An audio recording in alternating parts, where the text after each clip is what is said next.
Welcome to This Is How We Heal with naturopath, herbalist, and author Anthea Koulouros. With over 3 decades of clinical experience guiding thousands on their healing journeys, Anthea invites you into honest, heartfelt conversations about what really gets in the way of health and healing and what gently brings us back to ourselves. If you're sick and tired of feeling sick and tired, overwhelmed by wellness noise, or just yearning to feel like yourself again, you're in the right place. This podcast is for anyone feeling burnt out, lost in a sea of symptoms, or simply longing for a deeper connection to their health, their body, and their truth. Hello and welcome to This Is How We Heal. I'm Anthea Koulouros, naturopath, herbalist, and food and health educator, and this is a space where we explore the deeper, often invisible barriers to health and healing. Wherever you are today as you listen in, whether you're walking, driving, preparing a meal, or taking a quiet moment for yourself, thank you so much for joining me. I've watched the health of people who walk through my clinic door change enormously over the many years that I've been consulting. We've become more stressed, more inflamed, more exhausted, and more burdened by persistent symptoms and chronic disease. And at the same time, our understanding of the body has expanded in remarkable ways, none more so than our ability to look into the extraordinary ecosystem living within us, the gut microbiome. When I first began practicing, we didn't have the microbiome mapping we have today. We relied on careful observation, pathology, a thorough case history, and the body's own story. But today, these tests look directly into the ecosystem that was once largely invisible, the organisms living within us and their relationships with one another, with our immune system, and our metabolism, and our nervous system, and ultimately our health. These advances have been exciting, and they've also revealed something I find deeply concerning. Many people imagine that when I review a stool analysis test, I'm mostly hunting for parasites, harmful bacteria, or yeast overgrowth. Those findings do occur, and when they do, they deserve attention, but increasingly, that isn't what catches my eye first. What catches my attention most isn't what's present, it's what's missing. The beneficial bacteria are disappearing. Not in every person that we see and not in every report, but often enough that I've stopped calling it a coincidence. Time and time again, I see microbiome maps where entire groups of beneficial bacteria sit at the very bottom of the reference range or are deleted or vanished altogether. Bifidobacterium almost absent. Lactobacilli profoundly depleted. Roseburia might be undetectable, Akkermansia, one of the great guardians of the gut lining, barely present, Oxalobacter completely gone, and the bacteria responsible for producing butyrate, one of the most important anti-inflammatory compounds in the human body, dwindled to the point where the gut can no longer properly nourish itself. What fascinates me is how consistently this shows up across all ages, occupations, diagnoses, and lifestyles. Some people come to me because of digestive symptoms, and others have never once considered their gut to be the problem. So they might arrive with some autoimmune disease or chronic fatigue or chronic infections, migraines, eczema, anxiety or depression, even hormonal imbalances, or simply the sense that they no longer have the vitality that they once had. This stool analysis often tells a story that connects all of them, an ecosystem that has gradually lost its diversity, its resilience, and much of the capacity to support the person it calls home. I often describe the gut microbiome as an invisible forest living inside us, home to trillions of microorganisms that have evolved alongside humans for millions of years. They are there to help us digest food, manufacture vitamins, regulate hormones, educate the immune system, influence metabolism, communicate with the brain, and protect us from pathogens, along with maintaining the integrity of the gut lining where we absorb nutrients. They are not passive passengers. They are active participants working quietly every moment of every day. One of the most important things they produce is butyrate, as I mentioned. So this is what we call the short-chain fatty acid made when beneficial bacteria ferment fibers in vegetables, legumes, whole grains, nuts and seeds, and other plant foods. So when we say eat more fiber, it's to feed beneficial bacteria that produce a short-chain fatty acid such as butyrate. And butyrate is the primary fuel for the cells lining the colon. So it strengthens the gut barrier, regulates immunity, calms inflammation, supports very good bowel motions, and influences the gut-brain axis.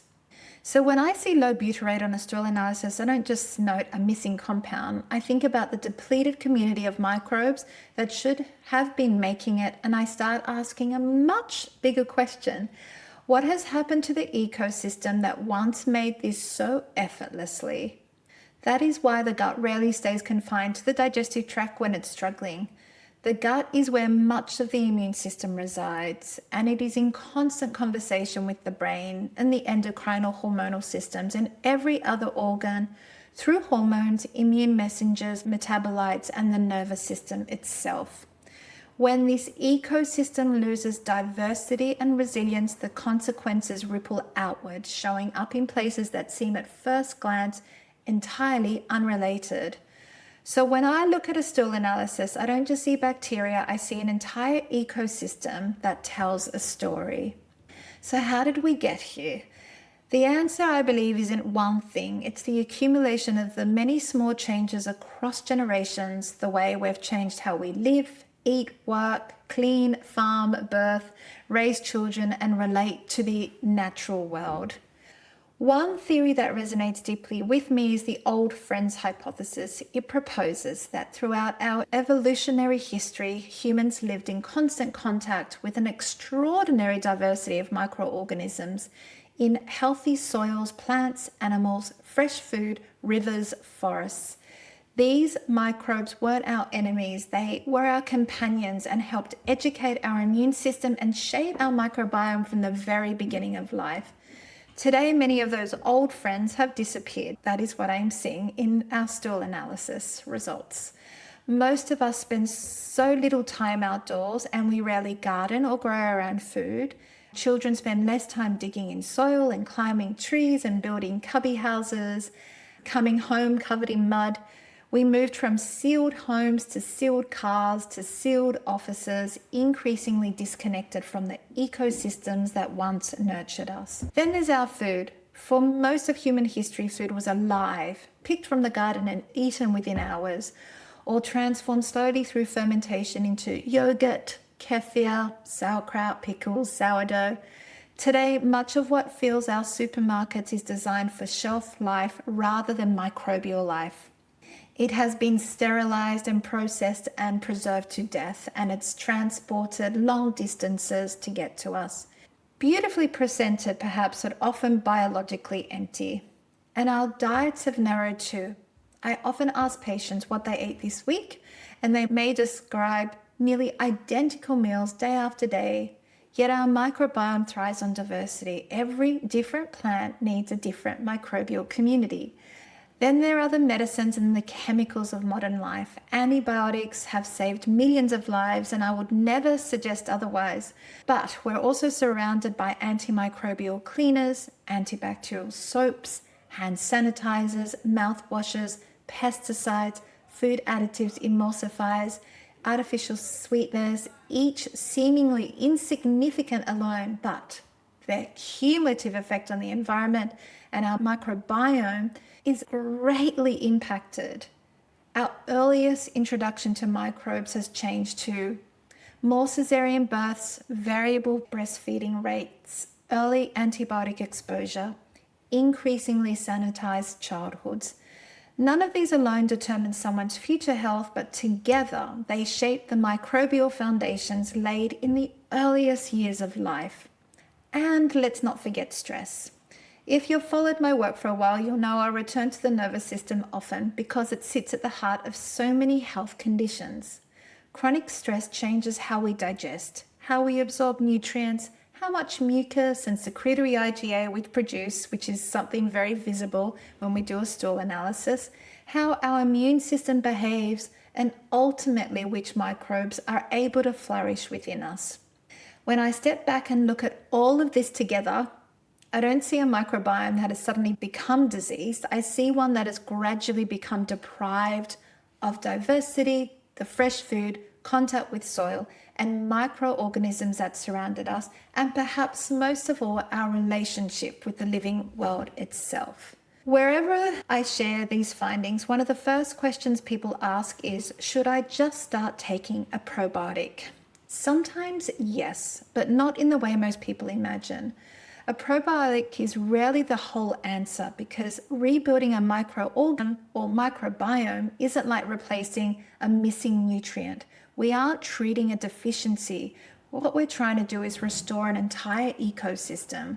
A probiotic can play an important role, but if the environment it arrives into is still inflamed, nutrient depleted, or poorly nourished, or even chronically stressed, or lacking in fibers that those microbes depend on, many of them simply pass through without creating lasting change. So I spend far more time thinking about the environment than I do the supplement. That means increasing the diversity of plants. Every different vegetable, fruit, herb, spice, legume, nut, seed, mushroom, and whole grain feeds a different microbial community. It means eating foods that are still alive, freshly harvested vegetables, naturally fermented foods, herbs from the garden, sprouts, minimally processed whole foods. It means how we eat, not just what, slowing down, of course, chewing properly, and easing out of a stress state before a meal even begins. For me, it means also buying directly from the farmer. So going to a farmer's market, knowing that your food has only been freshly picked that weekend or days before, rather than it sitting in big storage rooms in supermarkets. It also means, of course, to tend to our nervous system, which I know, yes, I do talk a lot about. A chronically activated nervous system changes the way our gut moves. So gut motility, digestive secretions, the gut barrier itself, immune function, and the composition of the microbiome. Sometimes the most powerful thing we can offer the gut isn't just another supplement. It's creating that safety within the nervous system, that regulation, where our digestive system becomes fully online and not in the state of fight, flight, or freeze. Sleep matters also, exercise matters, time outdoors matters, gardening, touching soil, preparing meals at home. These aren't real insignificant acts. They all add up together to create the many conditions humans evolved within. I don't think of rebuilding the microbiome as a protocol. I think of it as a rebuilding of a relationship with food and surroundings, and of course our body, and the extraordinary living ecosystem that supports us day in, day out. It doesn't ask us to be perfect. It simply asks us to create the conditions in which life can flourish again. So, as I reflect on the hundreds of microbiome reports and stool analysis tests that I see and have reviewed over the recent years, I find myself thinking less about bacteria and more about relationships between microbes and bodies and immune systems and nervous system and digestion, and people and the food they eat, and the humans and the living world. For much of human history, we have lived immersed in nature. Our microbiome isn't something we had to think about. It was just being nourished every day by the way we lived. Today, many of us are disconnected from the seasons, not just the soil, and the sources of our food, the quality of plants and animals. We've become very good at removing microbes from our lives. Many of the ones we've removed were never, ever, ever our enemies. So I think this is encouraging news, because if we just return to the conditions that we once lived in, I want you to think of it like a damaged forest that can regenerate, and rivers that can recover, and soils that can become fertile again. Your gut can also. Every nourishing meal feeds those trillions of microorganisms. Every different kind of diverse plant also does. Every meal shared around the table. So, one last thing, healing the microorganism isn't about chasing that latest supplement or another restrictive diet. It's about creating the conditions in which life can flourish again. So as you go about your day, I'd love you to sit with these questions. Where in your life have you become disconnected from the natural world, soil, seasons, fresh food? And what would it take to find your way back to even a little of it? And when you look at your week's meals, how much diversity is actually there, and what's one new plant food you could welcome in? And where does your nervous system need more safety, connection, regulation before your gut can even find more ease? Thank you for joining me today. If today's episode resonated, I'd love for you to subscribe, leave a review, or share it with someone who might find hope in this conversation. And until next time, please take care of yourself, and I'll see you in the next episode of This Is How We Heal. If this episode spoke to you, your healing journey doesn't have to end here. Join Anthea in her dedicated online community, the Staying Healthy Together Club, a space for real conversations and holistic health education with trusted resources. We'd love to see you there.